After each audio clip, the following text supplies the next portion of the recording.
Hello বন্ধুরা, আপনাদের সবাইকে সম্পূর্ণ অ্যান্ড সোমাস কিচেনে স্বাগত জানাই। তা এখন শীতকাল চলছে, সেই জন্য আমি একটা শীতের রেসিপি নিয়ে আপনাদের কাছে চলে এসেছি। এটি হচ্ছে রসবড়া। শীতকালে বিউলির ডাল দিয়ে এটাকে তৈরি করা হয়। সেই জন্য আমি এখানে 500-র মতো বিউলির ডাল নিয়ে আগের দিন রাত্রিবেলা ভালো করে ধুয়ে ভিজিয়ে রেখেছিলাম। তো পরের দিন এটাকে আমি কিছু কিছু করে মিক্সারে বেটে পেস্ট করে নেব। এর মধ্যে খুব বেশি জল দিয়ে পেস্ট করা যাবে না, অল্প খানিকটা জল দিয়ে ডালটাকে পেস্ট করতে হবে। এই রকম একটা স্মুথ টেক্সচার বানাতে হবে, যাতে চামচে তুললে ডালটা খুব সহজে পড়ে না যায়, না হলে বড়াগুলো খুব ভালো হবে না। ডালটাকে যাও বেটে আমি একটা পাত্রের মধ্যে ঢেলে নিয়েছি, নিয়ে আবার বাকি ডালগুলোকে আবার সেই একই প্রসেসে আমাকে বেটে একটা স্মুথ ডালের পেস্ট বানাতে হবে। সমস্ত ডালটা বাটা হয়ে গেলে আমি একটা পাত্রে এটাকে ঢেলে নিয়েছি, নিয়ে এর মধ্যে আন্দাজ মতো 1 চামচ আমি নুন দিয়ে দিয়েছি। দিয়ে এবার ডালটাকে সমানে ফাটাতে হবে। যত ভালো করে ডালটাকে ফাটাবেন তত বড়াটা নরম আর ফুলবে বেশি ভালো করে। তো বন্ধুরা, আপনাদের যদি আমার এই রেসিপিটি ভালো লেগে থাকে তাহলে অবশ্যই বাড়িতে একবার বানিয়ে দেখবেন। যদি ভালো লাগে আপনাদের তাহলে অবশ্যই আমাকে কমেন্ট করে জানাবেন, আমার ভিডিওটাতে একবার লাইক করবেন ও আমার চ্যানেলটি সাবস্ক্রাইব করবেন। তাহলে আমার সমস্ত রকম ভিডিও আপনারা দেখতে পাবেন। তো দেখতে পাচ্ছেন ডালটা ফাটিয়ে, অনবরত ফাটিয়ে যখন এই রকম একটা টেক্সচার চলে আসবে যে চামচে তুললে সহজে পড়বে না, মানে ডালটা ফাটানো হয়ে গেছে।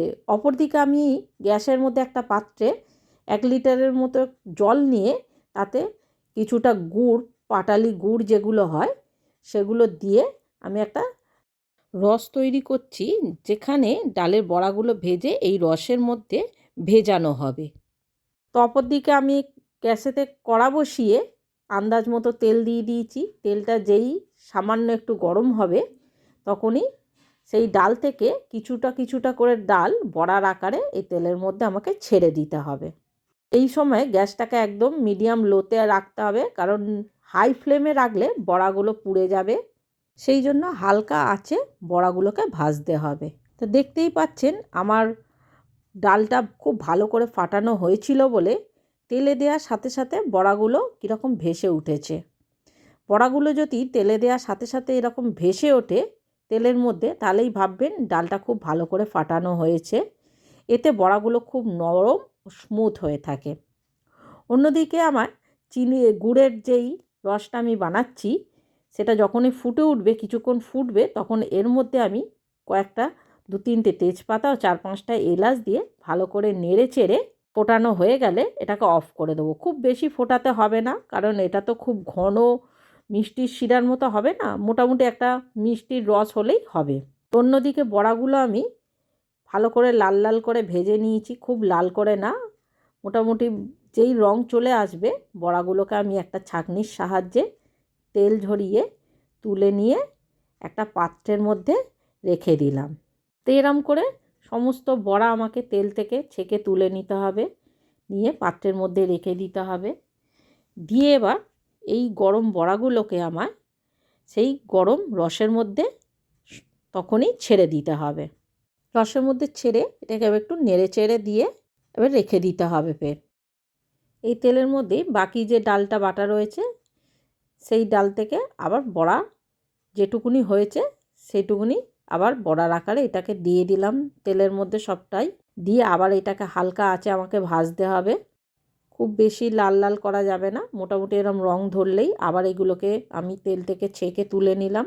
তেল থেকে ছেঁকে তুলে নিয়ে ওই সমস্ত ভাজা বড়াগুলোকে আমি ওই গরম রসের মধ্যে ছেড়ে দিলাম। এইভাবে এক একবার করে আমি বড়াগুলো ভেজে গরম রসের মধ্যে ছেড়ে দিয়েছিলাম। রসের মধ্যে দিয়ে বড়াগুলোকে আপাতত 1.5 থেকে 2 ঘন্টা ভিজিয়ে রাখতে হবে এই রসের মধ্যে, যাতে এই বড়াগুলো সমস্ত রস নিজেদের মধ্যে শুষে নিতে পারে। নিজেদের মধ্যে যত রস টেনে নেবে তত বড়াটা আরও বেশি ফুলবে আর স্পঞ্জি সুন্দর খেতে হবে। 2-3 ঘন্টা রসে ভিজিয়ে রাখার পর আমার রস বড়াগুলো রেডি হয়ে গেছে। দেখতে পাচ্ছেন কতটা লোভনীয় দেখতে হয়েছে। যেমন লোভনীয় এটা দেখতে হয় তেমনই সুস্বাদু হয়ে থাকে খেতেও। কতটা নরম হয়েছে, সমস্ত রস বড়ার মধ্যে ঢুকেছে, যার জন্য হাত দিয়ে একটা ভেঙেও দেখাচ্ছি আপনাদের, দেখুন কতটা নরম হয়েছে আর একটুতেই ভেঙে যাচ্ছে।